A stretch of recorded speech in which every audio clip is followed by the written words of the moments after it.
અને એ ભાઈ બધું રેડ પડી ને ફોન આવ્યો કે જોવું નીકળ્યું નહીં કે આ બહુ ઓછું નીકળ્યું. મહેશભાઈ, જે રીતના સાગઠિયાની તપાસ ચાલી રહી છે, ભાજપના નેતાઓ પ્રેશરના કારણે વાત નથી આવતી, જેલમાં મુલાકાતની વાત છે, શું કહો? બહુ સ્પષ્ટ કહું, જે આની અંદર શંકાસ્પદ ભૂમિકાઓ જે પોલીસ ડિપાર્ટમેન્ટની પહેલેથી ચાલી રહી છે. ફર્સ્ટ એસઆઈટીમાં પણ અમે એમ કીધું હતું કે આ એસઆઈટી કઈ કરી નહીં શકે. હાઈકોર્ટના ઓર્ડર ઉપર જે કમિટી બની, એ કમિટીનો પણ શું રિપોર્ટ, અને એ છેલ્લે ગઈકાલથી આપણે જોઈએ છીએ કે કમિટી અને એસઆઈટી એ જ એનું હાઈકોર્ટમાં બેનું મિક્સિંગ કરી અને સોગંદનામું કરવાની હતી.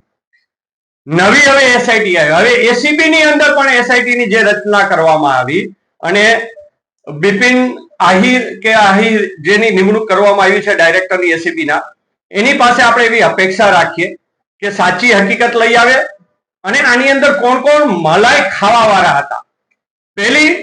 પ્રથમ જે શંકા છે રાજકોટ પોલીસ ડિપાર્ટમેન્ટ ઉપર, કે રાજકોટ ડિપાર્ટમેન્ટે જયારે પહેલી વાર સાગઠિયાની ધરપકડ કરી અને ધરપકડ કરી એની ઓફિસ, એના ઘર બધામાં સર્ચ કરવામાં આવ્યું હતું, તો ત્યારે 22 કરોડનું સોનું કેમ ન પકડાયું?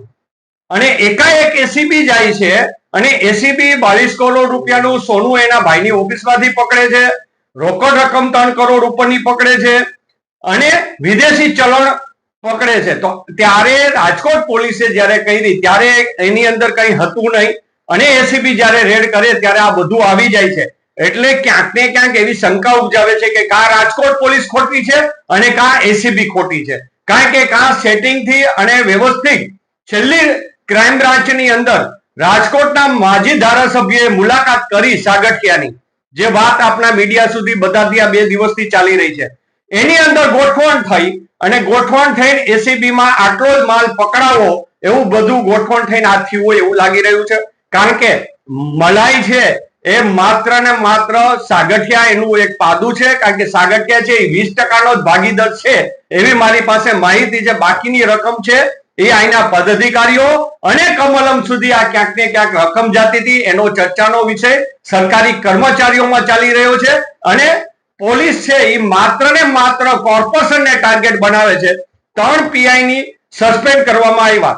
જો 3 પીઆઈ સસ્પેન્ડ કરવામાં આવ્યા હોય તો એની બેદરકારી હતી એવું બહુ સ્પષ્ટ સાબિત થાય છે. અને બેદરકારી હોય તો એની સામે બેદરકારીનો ગુનો દાખલ અગ્નિકાંડની અંદર એની જે રોલ છે અને એની બેદરકારીના હિસાબે પણ આ બનાવ બન્યો છે, તો એની એ ગુનાની અંદર ધરપકડ શા માટે નહીં?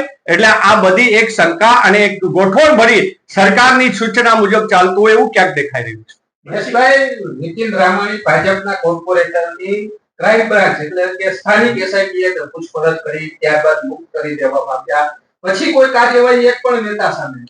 કારણ કે એનું કારણ છે કે નીતિનભાઈ છે એ પણ એક શાસનકર્તાનું એક નાનું એવું પાદ્યું છે. કારણ કે એ વ્યક્તિ છે એ ખાલી આમ ચોખ્ઠું આપણે ચેસનો એક સૈનિક હોય ને એવો એક સૈનિક છે, પણ એની પાછળ જે ગોડફાધરો છે કે જેની પાસે નીતિનભાઈ આ વાત લઈ ગયા હતા એવા પૂર્વ મંત્રીના સુપુત્ર અને પૂર્વ ધારાસભ્ય ને એના સુપુત્ર ક્યાંક ને ક્યાંક આખા રોલની અંદર છે.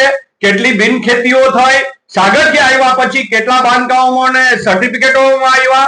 હું પણ એવું સાબિત કરી શકું એમ છું કે જે હોસ્પિટલ હોય એ હોસ્પિટલના બીજા મકાનની અંદર બીજું મકાન લે, એનું બાંધકામ થાય, એની અંદર પાર્કિંગ દેખાડવાનું હોય, એ પાર્કિંગ દેખાડે, રેસિડેન્સ થાય અને એકાએક 2 બિલ્ડિંગ ભેગા થઈ જાય અને એની આરટીઆઈ કરેલી હોય પણ છતાં એને કમ્પ્લીશન દેવામાં આવે. એ જ રીતે બિનખેતીના ઓર્ડરો, ક્યાં રોડ લઈ જવો, ક્યાં ટીપી ન લઈ જાવી, એ જે આખું મવડીમાં ચાલ્યું છે એની અંદર પૂર્વ ધારાસભ્ય, પૂર્વ મંત્રી આ બધાના રોલ છે. ત્યાંથી મોટામાં મોટી રકમો ત્યાંથી આવી. હું બહુ સ્પષ્ટ કહું છું કે જેને ક્રાઇમ બ્રાન્ચની અંદર મુલાકાત કરી હોય એ પૂર્વ ધારાસભ્ય શ્રી, એટલે એમાં નામ દઉં કે ના દઉં આપ સૌને બધાને ખબર જ છે. અને પૂર્વ મંત્રી કોણ એ પણ બધાને ખબર જ છે. નીતિનભાઈને જયારે પકડવામાં આવે, નીતિનભાઈની અટક કરવામાં આવે, એનો નાર્કો ટેસ્ટ કરવામાં આવે, માત્ર સાગઠિયાનો નહીં પણ નીતિન રામાણીનો પણ નાર્કો ટેસ્ટ કરવામાં આવે એટલે ખબર પડી જશે કે અગ્નિકાંડની અંદર કયા પૂર્વ મંત્રીએ ફોન કરી અને આ રોકાવામાં આવ્યું.